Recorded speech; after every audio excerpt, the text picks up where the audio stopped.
Truecaller is not just known for caller identification and spam detection. It is more about a lot of solutions for enterprises and retail customers. To know more what the company is doing, we have co-founder of Truecaller, Alan Mamedi. Thank you, Alan, for joining us. Thank you. Thank you. So what is new with Truecaller? What the company is doing in the space of caller identification in terms of using the technologies like AI, and what is the new stuff that you are working on? Well, thanks for having us. We're doing a lot of things. Honestly, every week we release a new version of Truecaller with small fixes and improvements and also new features. Some of the big things that we've been working on during this year has been to prevent impersonations and frauds by using AI and leveraging that basically to be able to detect fake or fraudsters much faster. And we can dive more into that. But also we've seen some trends in India. One of these trends are that more and more people are getting wearables. Just this year, India is actually the fastest growing market in the world when it comes to wearables. I believe it grew with over 50%. So it's a huge potential. And what we've seen is that if you're using a wearable, the whole idea is that you should not look at your phone basically, even when a call comes in. The problem is that Truecaller has not been working on the watch. So you either way end up taking up your phone to see who is actually calling me. So this was actually a problem that one of our employees in the company saw. He was a big user of an Android watch. So he actually built it himself, which was amazing. So he started to build on it, and together with the team, we were polishing it. And in a couple of weeks during this year, we should have a beta going out to our users in India. So we'll pilot it here. So that's going to be super fun, one of the big changes that is happening this year. Right. And the company has been using artificial intelligence to perfect the solution that the company has. So, and the company also launched AI search context in the past. So how you plan to use more AI, and what are your views on AI in general? How do you think that AI would shape the business you are in? I think for our business, the big improvements we'll probably see internally, how we operate as engineers and product managers, where we can leverage AI to become more efficient, I would say. On the product side, I believe the big things we will see is around detecting frauds and spammers much faster. That's one aspect. The other aspect is, of course, the things we have rolled out during this year, which is an AI assistant that actually picks up the calls for you. You don't need to answer the calls. You can see in live text what the person is saying to you. So these are the areas around telephony, cloud telephony services that we've been working on, powered by AI. And one of the big challenges that we see today is AI, how AI is being abused by scammers to impersonate other people's voices. So voice cloning, basically. And what the team has been working with for some time is to figure out how can we detect if this voice is manipulated and cloned. It's a really hard problem to solve. There has been one incident in India we've seen in the papers where someone almost got scammed using a fake voice, basically, of someone close to them. And we've seen many more of these cases in the US and in parts of the Western world. So I think this will be a big problem and big challenge for us to solve. And it's definitely going to be a growing pain point. So in the end, it will be AI fighting AI. Right. In India, Truecaller works with a lot of stakeholders, be it the telecom operators, be it the Department of Telecommunication or the telecom regulator. So what sort of synergies you have with all these stakeholders? Is it to perfect your application, or is it to kind of allow them to participate and perfect your application further? So what is the arrangement with all these stakeholders in the country? So far, I mean, we've been running Truecaller for 1.5 decades almost. Right. We have 270 million users in India. So I think our strength is that we have the reach to help consumers. And this is one of the challenges that many other government bodies are facing, because they don't have the reach to protect the users directly on their devices. So we see a lot of potentials going forward, how we can collaborate. One is, we've done many things where you as a Truecaller user can also report a fraudster to the cyber fraud department. directly from Truecaller. So we help them to create these criminal cases basically and report these numbers through our reach and platform. Going forward, I hope to see even more collaborations with these different departments where we can together stop this criminal activities on the phone network basically. Right. The telecom regulator already has its own application, which they are working on. They are piloting it with one of the telecom operators. Do you think some sort of competition coming in from the regulator, from the government authorities, or do you think that there will be more synergies going forward rather than competing with each other? I don't think we'll compete with each other. I think we're doing very different things, honestly. And given we've been doing this for 1.5 decades, not just in India, but globally, and there's been many countries around the world where regulators and carriers have tried to stop this, it hasn't worked. And the reason is because this is, this problem is a lot of people's full-time jobs. They will figure out ways to get through different solutions. So in some way, it's a never-ending sort of thing. And I think there are rather more synergies than competing areas. Right. Sure. In India, we have Android as the dominating operating systems, and iOS is also picking up. But large telecom operators are looking at tapping the 2G customers, which are either on the 2G feature phone or they are now shifting to the 4G feature phone running on various OSs like iOS. Do you have plans to build your application for such OSs in the market? We looked at KaiOS in the past. We felt that the need wasn't really there yet. Most people who get a KaiOS phone eventually upgrades to an Android.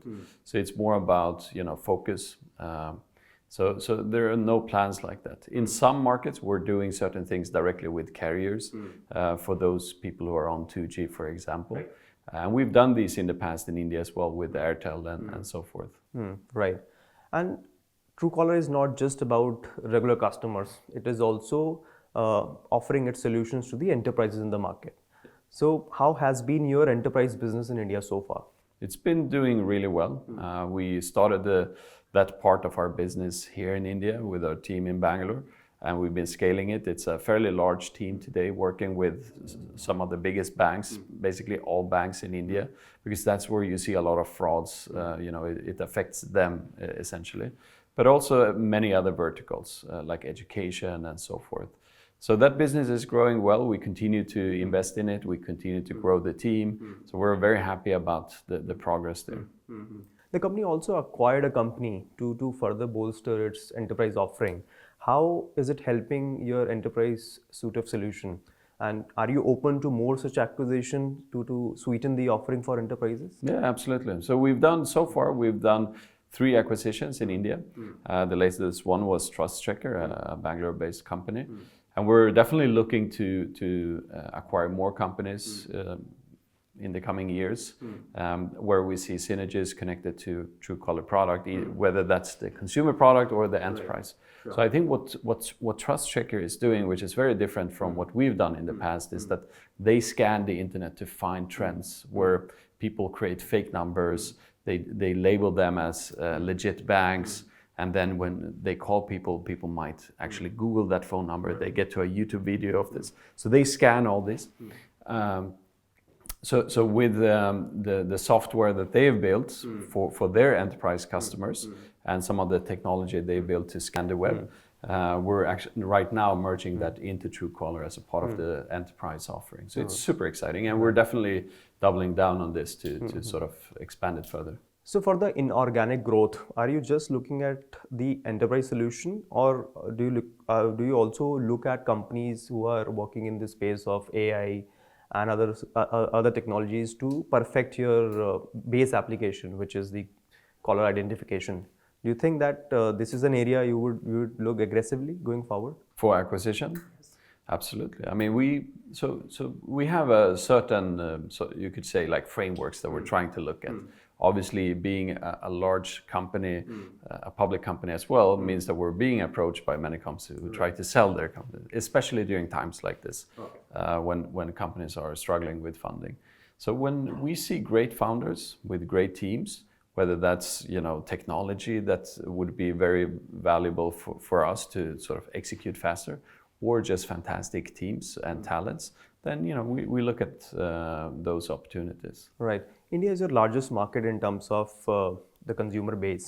How do you plan to grow this subscriber base going forward? Like, are there plans to make people more aware about your solution, or do you plan to leverage the TVCs or the advertisement route to make people download your application? What is the plan to grow the subscriber base? Yeah, so during this year, we've focused a lot on the tier 2 and tier 3 towns in India, where we've seen that there's more potential. But to be honest, I think today we have 55% of smartphone users using Truecaller. So it says a lot about the problem we're solving. And I see potential for us to grow basically in all towns in India. And during the year, we've done some user acquisition, but also some branding activities to sort of build more trust around the brand. And I see us doing more of that going forward as well during 2024. Right. And how big is the monetization in your agenda with respect to the regular retail users? Are people ready to pay for your premium plan? I mean, we do have many people paying for the service. It's around 0.6% of our active users. So it doesn't sound a lot, but it does add up in a big scale of active users. But we do see a shift in trends where people are more willing to pay for subscription services. We're not trying to force our users. Essentially, the core service of Truecaller, which is why people downloaded Truecaller in the first place, the caller ID and spam detection, that's going to remain free. So after you revamped your iOS application, are you seeing more downloads on iOS iPhones? Absolutely. So we had a really, I should say, bad experience on iPhone for many years. Rewrote the whole app during 2022. We launched it, and since then, in 1 year, we've seen over 100% growth on the iOS platform, which was flat for many years. And there is much more to do, but I think this was a fantastic start by the team to just do it from scratch again. Right. And with that platform growing, it's becoming more and more important for us. But we're growing faster outside of India, in some other markets in Latin America, parts of Africa, but also in the US. So for us, it's important to focus on that platform, iOS, because that platform is quite larger in some other markets that we're growing in. Right. While India is your largest market, it is also a hub for development, R&D, when it comes to the technology and solution. So do you plan to further scale up your operation in India, or do you think that the current setup is sufficient enough? I mean, the good thing with India is that we have a lot of talent here, engineering talent. Truecaller is a strong brand, a trusted brand. So that makes it easier for us to attract great talent to the company, who also stay with the company for many years. So today we're around 250 people here in India. Globally, we're a bit over 420 people. So the idea is to continue to grow our engineering teams. I would say that we'll most likely continue to grow faster in our with our engineering teams in India than in Sweden. So when it comes to the features, or when it comes to services, in the past you had launched several services, including the payment service as well. So do you plan to look at other services to further monetize your subscriber base? Are there areas which are like appealing to Truecaller's management? Yeah, I mean, so we never look at what's monetizable. We look at what would our users actually want to use, like what problems are we solving for them, and is it attractive enough? Payment was one area that we looked at. We acquired a company back then called Chiller, integrated that. We scaled it quite well to over 20 million UPI customers on Truecaller. And back then there were 100 million people connected to UPI. So fully organically, we spent nothing on marketing. We actually had 20% of the UPI market. So it was quite successful. But we did see Truecaller for Business being much more attractive, both for enterprises, but also for monetization opportunities in this case. and users really appreciated it. So we decided to move the team that worked on Truecaller Pay to focus on Truecaller for Business. But to answer your question, we're always open to try new things. I mean, that's what's fun with this company. Right. If we see opportunities that would be fun to take on, we would do that. And there are a few things that are very different from what we're doing today that we'll be working on next year. And once we get there, we'll definitely reach out to you. But you know, that's the fun thing. When you have a great community of users, how can you leverage them even more and build more things that gets people excited? Right. Is generative AI an area where you think you could do something? Because a lot of companies are doing a lot of things, and this is one of the hot topics at the moment. So, it is. Well, you know, it is a super exciting topic, and there's a lot of development happening here. Our team was actually quite excited about what was happening with ChatGPT and the development of that. So a small team built a True GPT, as we call it, inside the Truecaller product. We launched it a couple of weeks ago or a couple of months ago actually, in one of our markets just to try it. So we did it silently. And the engagement we saw was quite amazing on that product. So it's inside the Truecaller app. You go to the messaging tab and then you can ask questions, interact with a chatbot. We're planning to roll this out to India quite soon as well. I think we launched it yesterday actually in India, but silently to a small amount of users to see you know, the engagement. So we're doing things. You know, the team is very excited about technology. So when they see things they want to try out, they just build it. And we're a company with a culture where we embrace these kind of things, just like the Android Watch app and the True GPT and so forth. So when it comes to numbers, you have certain subscribe to your regular app and certain businesses who are using your business services.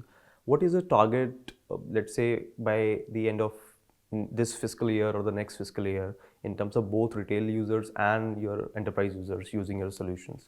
I don't think I can comment on the numbers, but so far we've been growing our user base with somewhere between 10 and 15% year over year. So I do expect us next year to grow at least with those numbers. We have some focus markets for next year that we're doing more investments in, like Nigeria, Colombia, and the US. These are big markets for us that we're going to invest even more in. So hopefully we'll see a faster growth there. On the enterprise side, you know, we've been focusing a lot on the Indian market, getting all the businesses on board. We have over 2,000 enterprise customers, and today we have customers in over 35 markets around the world. So we'll have to see where that goes.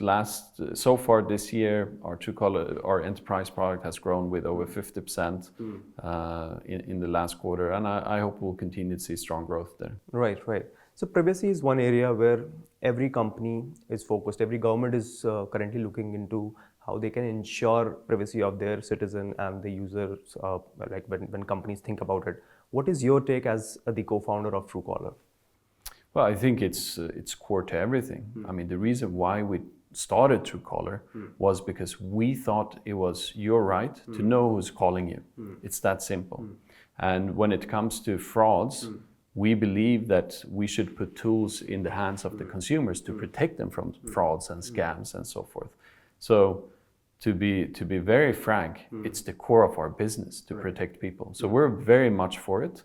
And because we're a global company, we've seen many countries adopting new data protection laws, etc. India approving their latest one, which I think is a very positive regulation. You know, it protects consumers while it's also encouraging and empowering businesses to grow.